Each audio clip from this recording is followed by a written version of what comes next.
पितरों की 3 बेटियां, तीनों से गलती हो गई।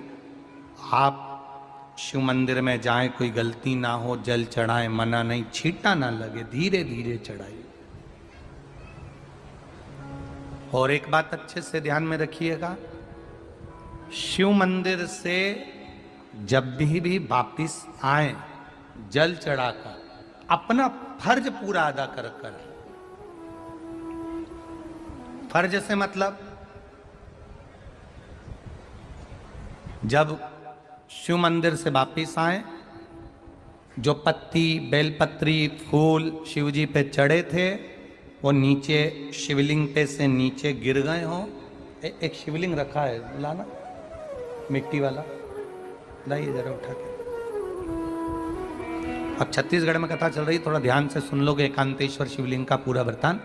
तो आप लोग जो पशुपति व्रत कर रहे हो या कोई भी उपास करते हो, कई लोग कहते हैं हमने करा नहीं हुआ। क्यों नहीं हुआ? उसमें हमारी गलतियों को हमें छांटना। ये देखिए,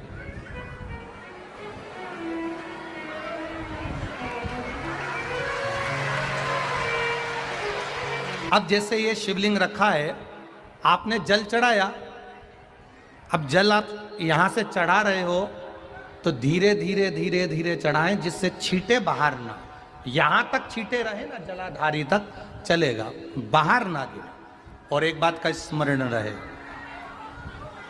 यदि बेलपत्री, फूल, पत्ती जल चढ़ाने के बाद ये सब अगर नीचे गिर जाए, जलाधारी पर गिर गया या नीचे उतर गया, तुम्हारा पूरा जल चढ़ जाए, तुम्हारे पास में चंदन नहीं है, अबीर नहीं है, गुलाल नहीं है, कुछ भी नहीं हो, तो भी अपने हाथ की 3 उंगलियों से रेखा 3 खींचकर और फिर जो माला आदिकादिक भगवान की रखी थी, उसी से भगवान का वापिस पूरा श्रृंगार कर कर फिर वापिस आइए, भगवान को पूर्ण श्रृंगार।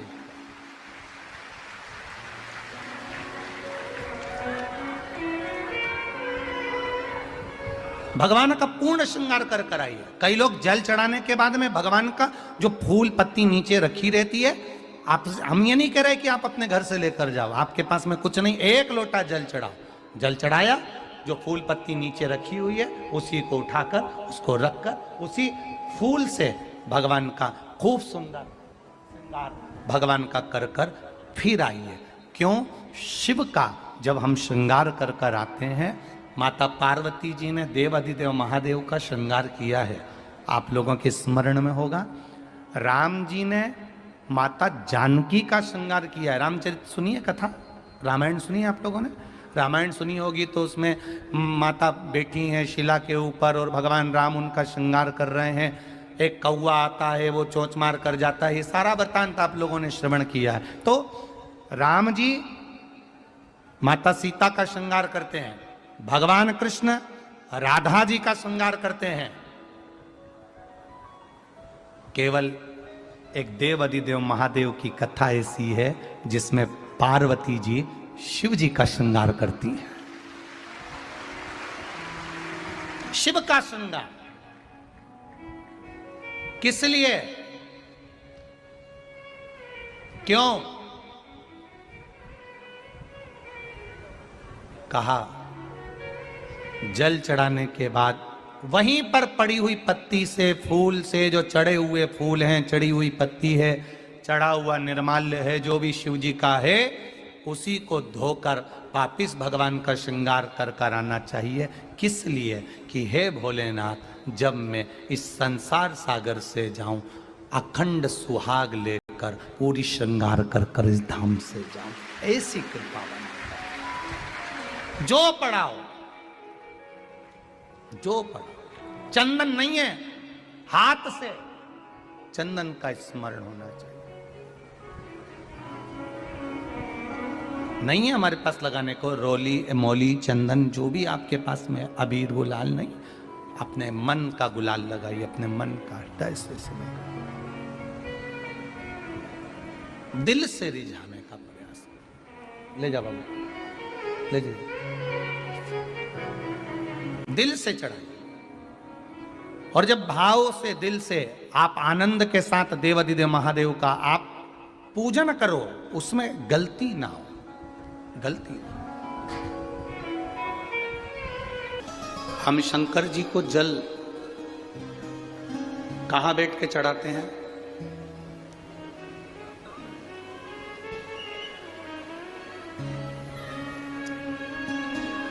बोलो बोलो, जन्म के बोलो जरा। वैसे तो जो शिवलिंग होता है उस शिवलिंग के आसपास कहीं पर भी बैठ जाओ जहां से जल बहता है, बस उस स्थान को छोड़कर। पर विशेष जल चढ़ाने का स्थान कहां से बताया गया? उत्तर की ओर मुख कर।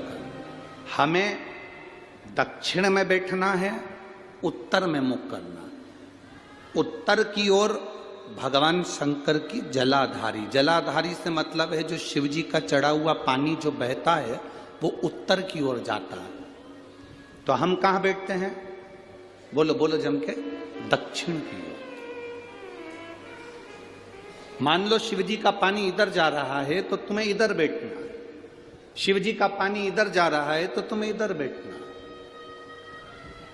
वैसे तो शंकर के शिवलिंग के आसपास कहीं पर भी बैठकर पूजन कर सकते हो, पर विशेष कोई कामना होती है, विशेष कोई मनोकामना है और आपका दुख जब कटता नहीं है, आप हार जाते हो, तब उस समय पर दक्षिण में बैठकर जहां उत्तर की ओर मुख कर कर भगवान देवाधिदेव महादेव को जल समर्पित किया जाता है। उत्तर दिशा में ऐसा क्या है कि शंकर जी का जल उत्तर की ओर जाता है?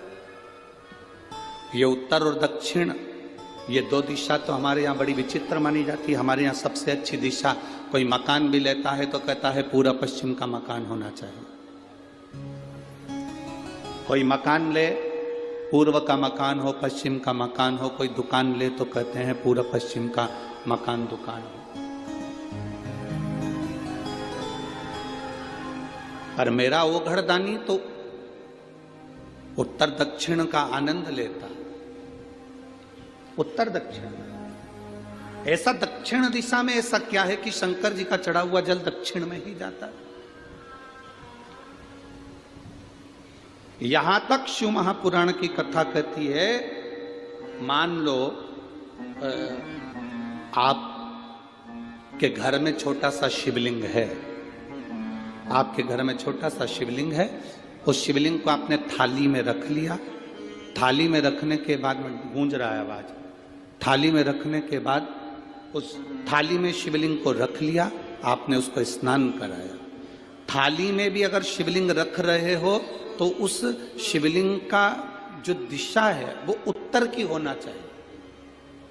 भले आप मंदिर में पूरा पश्चिम में बैठे हो, आपके घर का मंदिर तो पूरा पश्चिम में ही होगा। आपके घर का मंदिर कहाँ होगा? पूरा पश्चिम में। पर शिवलिंग की दिशा कहाँ रखना है? उसकी जलाधारी की दिशा कहाँ रखना है? जम के बोलो जरा, उत्तर। आप मंदिर में पूरा पश्चिम में बैठो, आपके घर के मंदिर में आप पूरा पश्चिम में बैठ के पूजन करो, क्योंकि आपका मंदिर पूरा पश्चिम ही होगा। ऐसा कोई घर नहीं जिसके घर के अंदर मंदिर पूरा पश्चिम में नहीं है। आप पूरा पश्चिम में बैठो, पर शिवलिंग को थाली में भी रखो तो उसकी जलाधारी उत्तर की होना चाहिए।